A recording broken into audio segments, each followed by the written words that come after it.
NCERT गणित कक्षा 9वीं के अंदर आप सभी का स्वागत है। चलिए प्रश्नावली 2.3 शुरू करते हैं अपन। प्रश्नावली 2.3 प्रश्न संख्या 1 पढ़ रहे हैं, ध्यान दीजिए। प्रश्न 1, x3 ये बहुपद है पूरा, x3 plus 3x square plus 3x plus 1 को निम्नलिखित से भाग देने पर शेषफल ज्ञात कीजिए। आपके अंदर बड़ी कक्षा के अंदर दो विधि हैं, आपके अंदर एक विधि दी हुई है शेषफल विधि, भाग विधि से भी इसको कर सकते हैं। तो शेषफल विधि से अपन करेंगे इसको। सबसे पहले आपको मानना है कि ये बहुपद है, प्रश्नावली का नाम है बहुपद। तो ये है इसका भाग लगाना, प्रश्न 1 इसका भाग लगाना, जिसका भाग लगाते हैं उसको बोलते हैं भाजक, ये ध्यान रखना है। तो अब ये बहुपद लिखने जा रहे हैं। ये सबसे पहले बहुपद लिखा हुआ है, तो ये बहुपद px इसको बहुपद बोलेंगे बराबर x3 plus 3x square plus 3x plus 1। अब इसके बाद में इसका भाग लगाना है, तो जिसका भाग लगाना है इसको gx बोलते हैं, x प्लस 1। अब अपन समीकरण बनाएंगे, इसका मान 0 मानेंगे, तो x प्लस 1 बराबर 0, शून्य हो गया। अब इसको करेंगे पक्षांतर। आपको पहले ही पता है कि बीजगणित के अंकों को इधर रखते हैं और गणित के अंकों को उधर भेजते हैं। पक्षांतर करेंगे तो ये प्लस का 1 है, उधर जाने पर माइनस का हो जाएगा, x बराबर माइनस का 1। इसको कोष्ठक में कर लो ताकि आपको अच्छा याद रहे। ये इसको कैद कर लिया। अब आपको x का मान आपको -1 मानना है, ध्यान रखना। इस पूरे बहुपद के अंदर x का मान -1 मानना है इसको।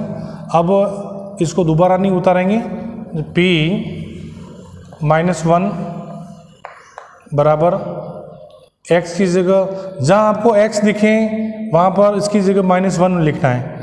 -1 घातांक की ऐसी कैसी 3 का 3 -1 स्क्वायर 3 का 3, x की जगह -1 और प्लस का प्लस और 1 का 1। अब ध्यान दीजिए, अपन ने कोई बड़ा काम नहीं किया है, सिर्फ x जहाँ पर है वहाँ पर अपन ने -1 लिखा है और घातांक को ऐसे कैसे लिखा है। अब इसको हल करेंगे, सरल करेंगे। आपको पता है कि इसकी घातांक 3 है, तो 3 एक विषम संख्या है, तो इसको हल करेंगे उसमें -1 आएगा। सम होता तो प्लस आता, ये ध्यान रखना है। ये -1, अब ये -1 है, घातांक है 2, तो स्क्वायर होने पर यह माइनस की घातांक माइनस बदल जाएगा प्लस के अंदर। ये 3 का 3 और ये 1 का 1।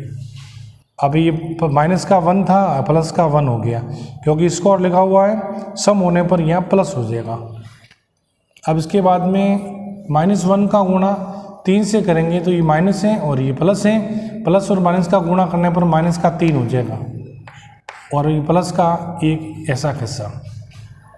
अब ध्यान दीजिए, -1 और 3 का गुणा 1 से करेंगे तो प्लस का 3 -3 प्लस का 1।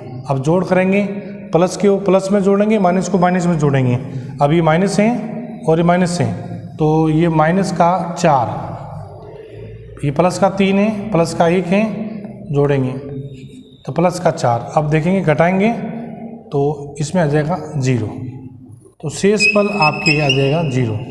तो इसका आंसर होगा, शेषफल इसका हो जाएगा 0। आपका आंसर आ चुका है, बहुत सरल है, इजी है। इसी प्रकार से भिन्न संख्याओं के सवाल को करेंगे प्रश्न क्रमांक 2 के अंदर। तो ये भाजक है एक प्रकार का, और बहुपद ये है इस बहुपद के अंदर। तो इस भाजक को समीकरण बनाएंगे, इसका मान 0 मानेंगे, तो ये -1/2 है, तो उधर ले जाने पर आपके प्लस का आ जाएगा, ये ध्यान रखना है आपको, बराबर 1/2 ये प्लस। ये आपके x बराबर 1/2 प्लस का आ गया आपके। अब इसमें x का मान आपके इस पूरे बहुपद के अंदर रखना है, 1/2 रखना है। अब ये p 1/2 बराबर x 1/2 3 घातांक प्लस 3 एक्स स्क्वायर है ये, तो 1/2 स्क्वायर प्लस 3x 3। अब x की जगह पर आपको लिखेंगे 1/2, कोष्टक कैद कर लेंगे, प्लस 1। बस ये हो गया, कोई आपने बड़ा काम नहीं किया है। ध्यान रखेंगे x की जगह पर आपने 1/2 रखा है प्लस का। अब मान ज्ञात करेंगे। आपको पता है कि a की घात 3, तो कहीं पर भी अपन जाएंगे, जयपुर जाएंगे, साकोटा जाएंगे, a की घात 3 का मल्टीप्लाई करेंगे तो इसमें 1 ही आएगा। 2 की घात 3 आपको पता है कि इसका 8 आएगा, यानी 2 को 3 बार लिखकर मल्टीप्लाई करना, गुणा करना। अब ये रहा, इसको हल करेंगे। इसको 3 का बाहर लिखा हुआ है, ऐसा कैसा रखेंगे। 1 का वर्ग आपको पता है 1 ही होता है, मैंने अभी बोला 1 का वर्ग 1 ही होता है, और 2 का वर्ग होता है 4। कोष्टक बंद कर लेंगे। इसमें कोई स्क्वायर नहीं है तो डायरेक्ट इसको गुणा कर लो। 3 का गुणा अंश के साथ किया, अगर ये नहीं कट रहा है तब 3/2 और प्लस का 1, ये आपस में नहीं कटे उस समय इसका गुणा अंश के साथ कर लेंगे, कोष्टक खुल जाएगा। अब इसमें ये पद रहा है, तो 3 और 4 आपस में नहीं कट रहे हैं, 3 का गुणा 1 के साथ होगा, तो 1/8 प्लस 3/4 प्लस 3/2 प्लस 1। अब आप लसब लेंगे। अब आपको पता है कि लसब इसका आ जाएगा 8, लसब 8 आ जाएगा इसका। 8 का भाग 8 में गया 1 बार, तो 8 का भाग 8 में गया 1 बार, 1 का गुणा 1 से हुआ 1। 4 का भाग 8 में गया 2 बार, 2 का गुणा 3 से हुआ 6। 2 का भाग 8 में गया 4 बार, 4 का गुणा 3 से हुआ 12। 1 का भाग 8 में गया 8 बार, 8 का गुणा 1 से हुआ 8। मल्टीप्लाई करेंगे, जोड़ेंगे, सॉरी, 12 और 8 20, 20 और 26 27, तो ये आपके 27/8 ये आपके उत्तर। इस प्रकार से भिन्न संख्या का सवाल आप करेंगे, बहुत सरल है। एक और थोड़ा उससे हटके सवाल करेंगे, इसके बाद तीसरा और चौथे सवाल को ऊपर ने छोड़ा है। तो x, तीसरा सवाल है x, तो x बराबर 0 मानेंगे। तो आपको पता है कि x बराबर 0 मानेंगे, इस पूरे बहुपद के अंदर 0 हो जाएगा, तो यह 1 पड़ा हुआ है, तो उसका मान, उसका उत्तर हो जाएगा 1 तीसरे का। चौथा x प्लस पाई लिखा हुआ है, उधर ले जाएंगे तो माइनस का पाई हो जाएगा। तो इस प्रकार से दोनों सवाल को आप करेंगे। पांचवा सवाल करने जा रहे हैं, 5 + 2x। ये और ये सवाल दोनों एक ही हैं, परंतु इसमें गणित का अंग लिखा हुआ है ये, और गुणांक में ये लिखा हुआ है। इस प्रकार से इसको करेंगे। 5 + 2x बराबर 0 मानेंगे। अब इसके बाद में 2x इधर रहेगा, माइनस ये 5 उधर जाएगा, तो माइनस का हो जाएगा ये, ठीक है भाई। अब ये 5 उधर जाने पर माइनस का हो जाएगा। अब गुणांक के रूप में आएगा ये, x का मान ज्ञात करेंगे, तो गुणांक में 2 चला जाएगा नीचे इसके, ये 2 चला गया, और इसको कैद कर लो ताकि आपको याद रहे। अब x का मान -5/2 मानना है पूरे बहुपद के अंदर। अब बहुपद को दोबारा लिखने की जरूरत नहीं है, देख लो ये px लिख दो एक बार भले। px बराबर x 3x² plus 3x plus 1। Check कर लें एक बार, x की घात q plus 3x² plus 3x plus 1। इस प्रकार से बहुपद अपन ने लिख दिया। ये इस पूरे बहुपद के अंदर x का मान अपन को -5/2 मानना है। अब देखिए बहुपद -5/2 बराबर -5/2 की घात 3, 3 का 3 -5/2, 2 स्क्वायर है 3 -5/2 और प्लस 1, ये 2 है, थोड़ा बड़ा कर लें। अब इसमें अब आपने क्या किया है, जहाँ x है वहाँ पर आपने -5/2 रखा है। अब इसको सरल करने जा रहे हैं। देखिए 5 की घात 3, अब आपको पता है 5 की घात 3, 5 को 3 बार लिख के मल्टीप्लाई करेंगे तो 125 आएगा। तो -125। अब 2 की घात 3 यानी 8 आ जाएगा, माइनस को 20 में ले लें, प्लस 3 कोष्ठक बना लें, 5 का वर्ग 25 आ जाएगा। अब आपको पता है कि ये सम संख्या है, सम होने पर यहाँ प्लस आ जाएगा।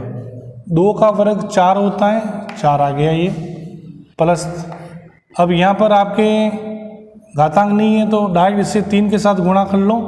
गुणा करने के अंदर एक बात ध्यान रखनी है, ये 3 और 2 आपस में नहीं कट रहे हैं, तो इस कंडीशन में 3 का गुणा अंश के साथ हो गया, 3 का गुणा 5 के साथ किया अपन ने तो 15 आ जाएगा। ये 15/2, 3 पंजे 15, और माइनस और प्लस का गुणा किया तो माइनस आ जाएगा, प्लस का 1। ठीक है, इस प्रकार से करने के बाद में ये वापस लिखेंगे -125/8, और ये 3 और 4 आपस में नहीं कट रहे तो 3 का गुणा करेंगे अंश के साथ, तो 75/4 -15/2 प्लस 1। अब आप लसब लेंगे, बड़ी संख्या 8 नज़र आ रही है तो 8 आपके लसब आ गया। 8 का भाग 8 में गया एक बार, 1 का गुणा -125 से किया तो -125। 4 का भाग इसमें 8 के अंदर गया 2 बार, 2 का गुणा 75 से हुआ 150। 2 का भाग 8 में गया 4 बार, 4 का गुणा 15 से हुआ 60। नीचे 1 मानेंगे इसमें, तो 1 का भाग 8 में गया 8 बार, 8 का गुणा 1 से हुआ अंश के साथ 8। अब आप ध्यान से देखेंगे, माइनस को माइनस में जोड़ेंगे, प्लस को प्लस में जोड़ेंगे, तो माइनस का आ रहा है 125, 60 जोड़ेंगे तो माइनस का 185 यानी 185, प्लस का आ रहा है 158।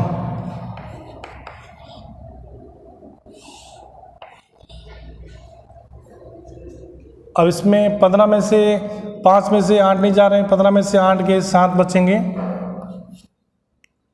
15 का 16 हो गया, 18 में 16 गया 2,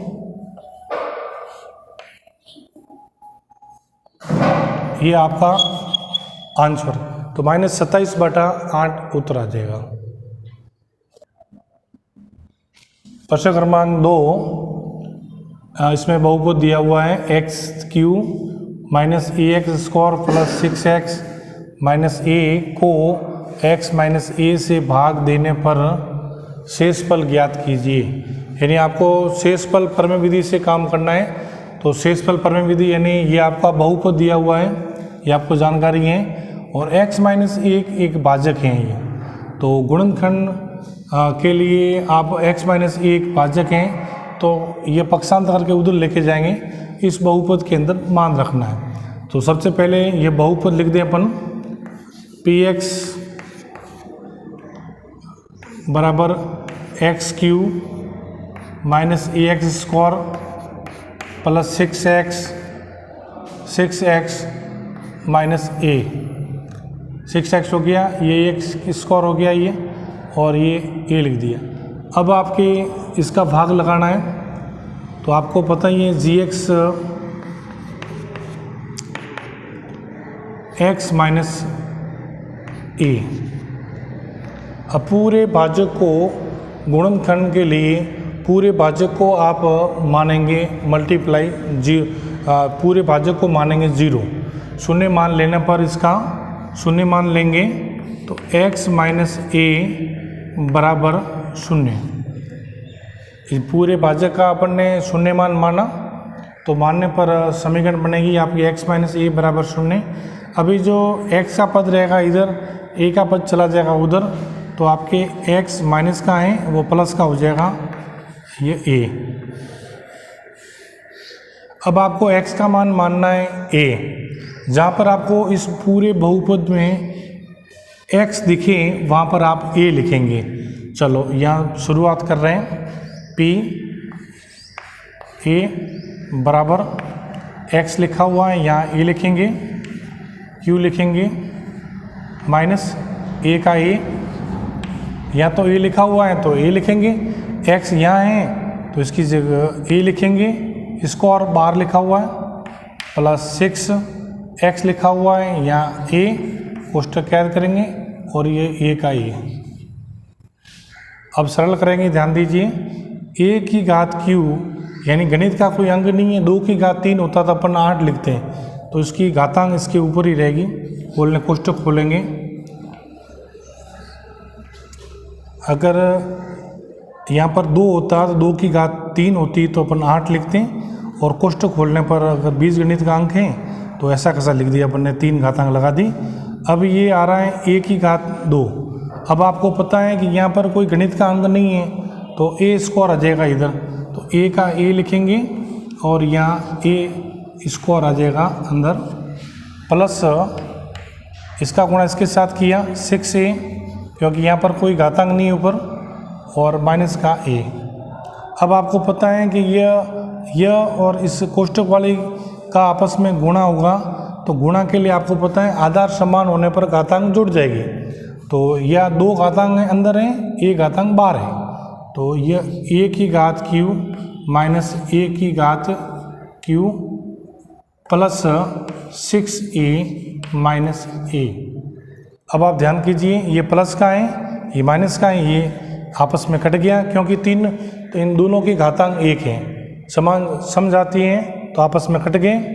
और अब 5a और a इन दोनों की घातांक 1 है, तो 6 में से 1 चला गया, पीछे रहा 5a, ये आपके शेष फल आ गया, ये आपके आंसर। इस प्रकार से बहुत इजी है, ध्यान देंगे तो इस प्रकार से चलेंगे आगे।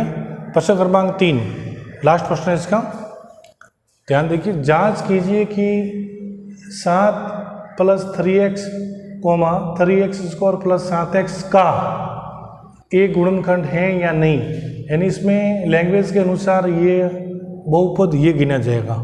तो देखिए बहुपद ये बहुपद है। अब गुणनखंड की जांच के लिए गुणनखंड की जांच करनी है अपन को।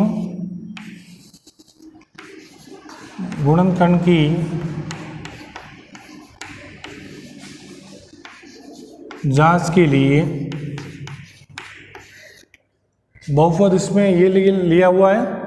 अब आपको भाजक आपको ये यहाँ पर है, तो गुणनखंड की जांच के लिए आपको पता है भाजक का मान अपन शून्य मानेंगे। तो 7 प्लस 3x बराबर 0। बीज गणित का अंक इधर रहेगा, गणित का अंक उधर जाएगा, पक्षांतर करेंगे। 3x बराबर -7। अब देख लीजिए, अभी 7 उधर चला गया तो माइनस का हो गया ये, तो अब x का मान, ये x में गुणांक के रूप में 3 पड़ा हुआ है, तो x बराबर -7/3। अब ये x का मान आ गया, x का मान आ गया आपके ये। अब आपके बहुपद पड़ा हुआ है ये रहा, इस पूरे बहुपद के अंदर जहाँ x दिखे वहाँ पर -7/3 लगाएंगे। अभी बहुपद ये है, बहुपद के अंदर 3x की घात 3 है प्लस 7x है, तो इसके लिए ध्यान करेंगे वापस एक बार, जहाँ x दिखे वहाँ पर आपको -7/3 रखना है। तो इस पूरे बहुपद के अंदर अपन ने मान रख दिया 7/3 और घातांक भी लगा दी। अब इसके बाद इसको सरल करेंगे, ध्यान करेंगे, तो 3 का 3 ही लिखेंगे आगे। 7 की घात 3 इसका अर्थ है 3 4 3 माइनस, और 9 की 3 की घात 3 यानी 27 हो गया आपके, 27 प्लस, अभी 7 और 3 नहीं कट रहे हैं, 7 का मल्टीप्लाई 7 से, तो -49/3। ये कोष्टक हटा दो भले, माइनस और प्लस का मल्टीप्लाई कर लो, माइनस ही आ जाएगा इधर। अब इस प्रकार ध्यान दीजिए, ये 3 और 27 आपस में कट रहे हैं, तो 3 का बार एक बार, 27 में गया 9 बार। इसको दोबारा लिखेंगे, -343/9 -49। बटा 3। अब लसाव आ जाएगा आपके 9। 9 का भाग 9 में एक बार गया, 1 का गुणा 343 से किया 343। अब 3 का भाग 9 में गया 3 बार, और 3 का गुणा करेंगे इससे तो 27 आ गया। असल की 2, 3 चौक 12 और 2 हो गए 14, 147। और इसको जोड़ेंगे तो 307 और 3 हो गए 10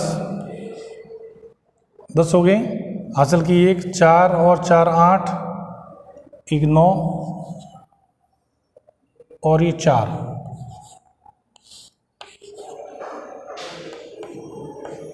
-490 बटा 0।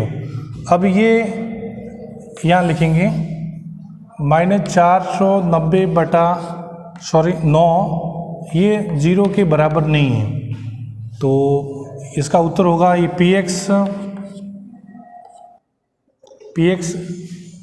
7 + 3x का